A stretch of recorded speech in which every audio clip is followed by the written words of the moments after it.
জুলাই ছাত্র গণ অভ্যুত্থানে এই পর্যন্ত আমাদের যে পরিসংখ্যান বেরিয়েছে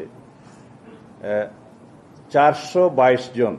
আমরা ছবি সহকারে আমাদের নেতা কর্মীদের তালিকা প্রকাশ করেছি, আরো বেশি হবে যারা জুলাই ছাত্র গণ অভ্যুত্থানে নিজেদের প্রাণ বিসর্জন করেছেন, শহীদ হয়েছেন।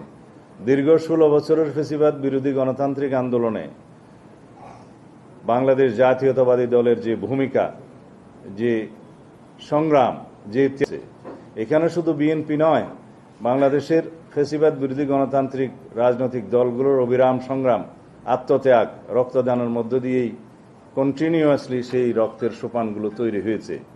শাপলা চত্বরের যে নৃশংস হত্যাকাণ্ড, সেটা পৃথিবীর ইতিহাসে বিরল। সেটা আমাদেরকে মনে রাখতে হবে যে কোনো একটি রাজনৈতিক দল নয়, সকল রাজনৈতিক দল যারা ফ্যাসিবাদ বিরোধী গণতান্ত্রিক সংগ্রামে অবদান রেখেছে, অবিরাম সংগ্রাম করেছে, তাদের সকলের অবদানের প্রেক্ষিতেই সংগঠিত হয়েছে ছাত্র গণ অভ্যুত্থান।